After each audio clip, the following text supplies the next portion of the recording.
안녕하세요. 성경탐험일지의 진돌입니다. 오늘은 예수님이 하신 비유의 말씀 중에 불의한 청지기, 이것에 대한 이야기를 해볼까 합니다. 이 말씀은 많은 사람들이 좀 어려워하고 왜 이렇게 말씀하셨지? 라고 헷갈려하는 그 비유 중에 하나예요. 이 말씀이 쭉 빌드업 되다가 끝에 가서 결론이 잉? 이게 뭔 소리지? 이런 경험들을 많이 해봤을 텐데요. 우선 성경을 한번 읽어보겠습니다. 예수께서 제자들에게도 말씀하셨다.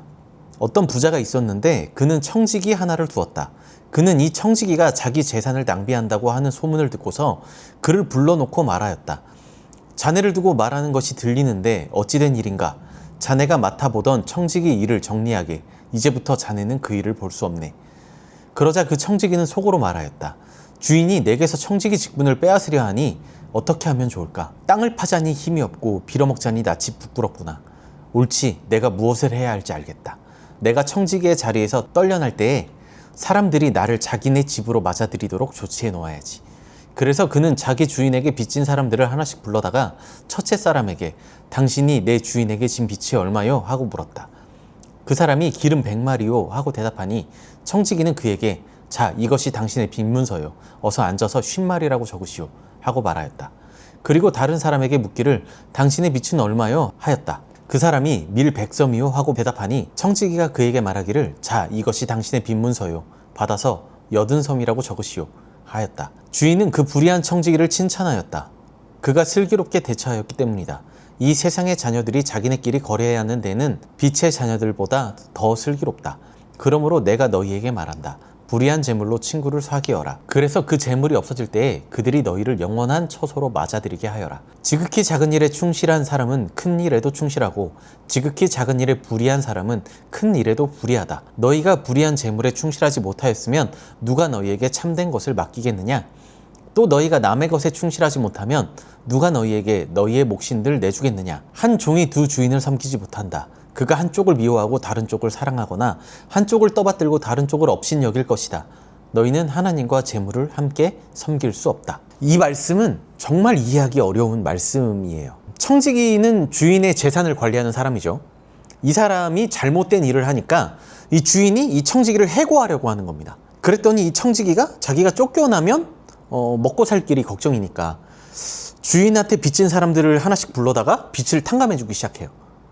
자기의 살 길을 모색하기 시작한 거죠. 이 이야기가 우리가 예상한 대로 흘러갔다면 주인에게 걸려서 혼나고 고소당하고 빚도 갚았어야 합니다. 그렇게 잘못한 사람은 혼이 난다.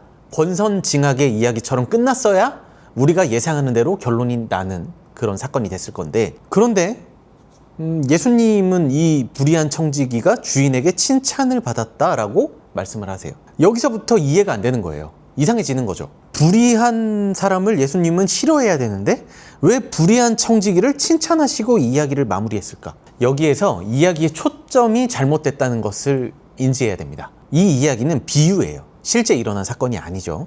그렇다면 이 비유를 하시는 예수님의 그 목적을 알아야 돼요. 이 예수님의 비유에서의 포인트는 돈보다 중요한 것이 있다. 돈보다 사람이 더 중요하다.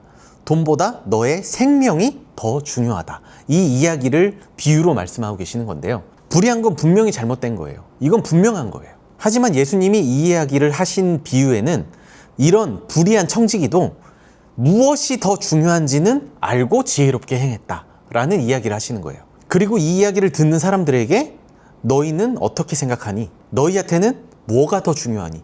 돈이 더 중요하니? 아니면 내가 이야기하고 있는 이것이 더 중요하니? 라는 비유를 하시는 거죠.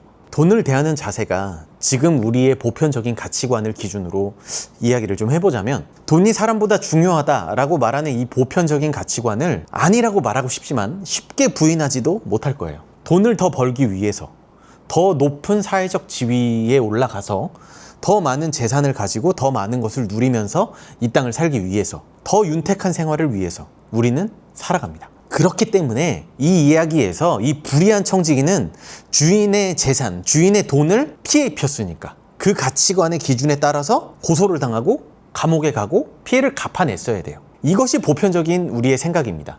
돈이 우선이라는 가치관을 가지고 있기 때문이에요. 하지만 앞서 이야기한 것처럼 예수님은 이 비유를 통해서 돈보다 더 중요한 게 있어 라고 말씀하신다는 거죠. 우선 분명히 알아야 할 것은 하나님은 돈이 필요 없습니다. 돈은 사람에게 필요한 거죠. 그리고 그 필요에 대한 것을 좀 착각하는 것이 필요한 것과 우선시해야 할 것을 헷갈린다는 거예요. 돈은 필요한 것이 확실합니다.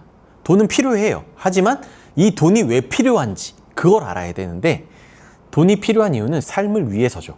하나님을 알기 전에 저도 사실 그랬던 것 같아요. 필요와 목적이 바뀌어 있는 상태였던 거죠. 삶을 위해 돈이 필요하다고 말하고 있지만 그 모습을 지켜보면 돈을 위해 삶을 살아가고 있죠. 이걸 돈이 주인된 삶이라고 표현합니다. 돈이 어떤 것보다 가장 우선되는 상태. 그렇기 때문에 불의한 청지기가 이해가 안 되는 거죠. 누가복음에는 이 불의한 청지기의 비유 말고도 다른 비유들이 있는데요.